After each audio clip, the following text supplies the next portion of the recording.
Hey everyone, my name is Jade and I'm a creative writer with a PhD in Sociology. And this is a book review of An Absolutely Remarkable Thing by Hank Green. So this is the first book that I'll be reviewing that while I enjoyed reading it, I'm also highly critical of it in that I disagree with its primary message and some of the metaphors and symbolism that it's using. So An Absolutely Remarkable Thing is about a girl named April who is in New York City and at 3 a.m. or around 3 a.m. at night comes across this giant statue that at first they think is an art piece. And they marvel at how originally they kind of were just going to walk by it and didn't notice it. And then they did notice it and they think, why didn't I see this? This is such a beautiful art piece. What is it about New York that we just walk by things and don't consider their beauty or their art?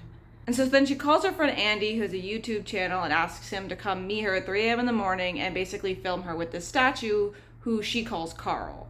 The next day she wakes up and finds that the video has gone viral, that apparently there's Carls, although she's the one that named them Carl, they are now called Carl. There are now Carls all around the world, in every country, I think at like every main city or capital, you'll find Carls everywhere.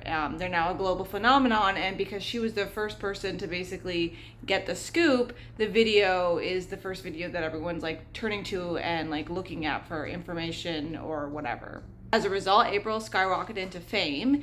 And while this is happening, she ends up, going into social media, which she doesn't really use originally, becomes really big on Twitter and all that stuff. But then also we find out increasingly through the story that Carl is most likely an alien. The next development is that there is a dream that April ends up having that she eventually passes on to other people. It's an infectious dream.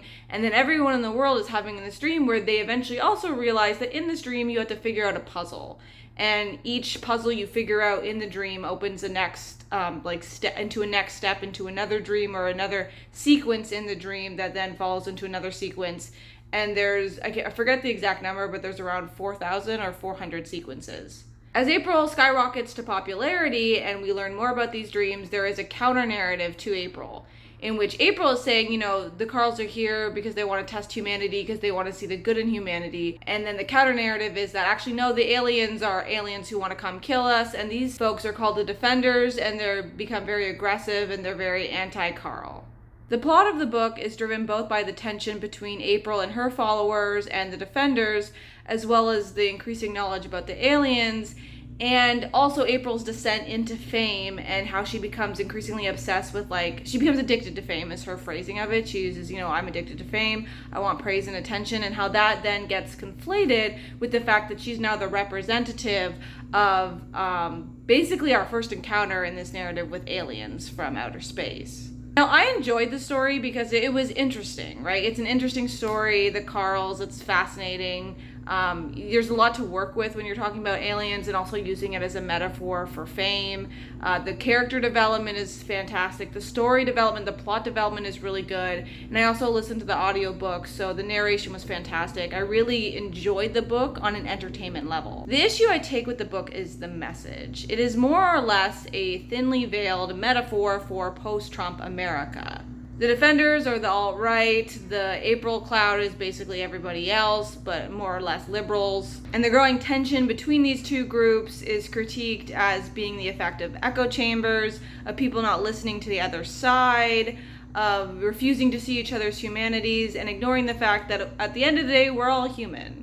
It's basically peddling a centrist logic that flattens the reasons why conflicts like this exist and why we live in a post-Trump era within the United States. Beyond the fact that it's extremely not only American-centric, but white American-centric, and although it makes nods to this throughout the book as if forgiving that flaw, it also flattens the fact that the reason these kind of tensions exist within the United States are now echoing out to the rest of the world is the result of decades of white supremacy, particularly anti-blackness, settler colonialism, and Western imperialism, funneling into late-stage capitalism and neocolonialism within a global stage that has heightened exploitation, objection, abuse, and violence of marginalized and oppressed groups, particularly those in the global south, which is completely kind of erased or ignored within the book, as well as like black folks in the United States, the poor, the disabled, racialized minorities and indigenous communities to Turtle Island, including the States as well as so-called Canada and Mexico.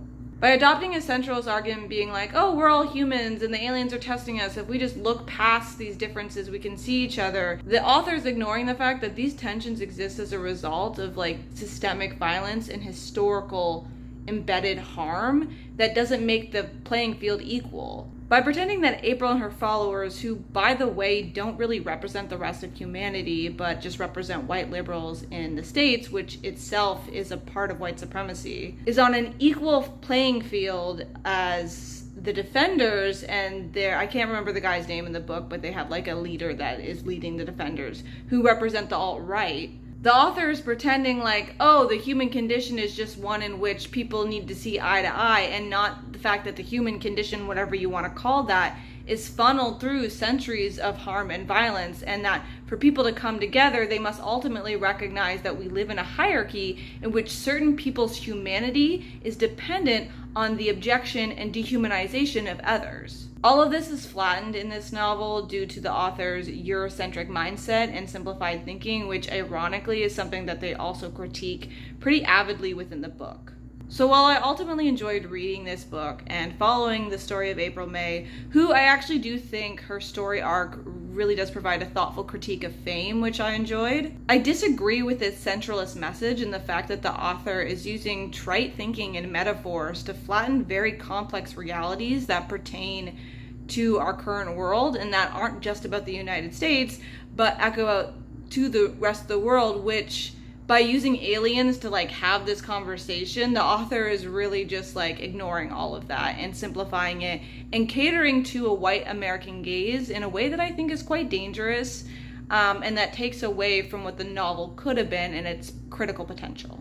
So that's it for this video. I'll let you know once I've read another book that I find interesting enough to make a review about. Have a good day.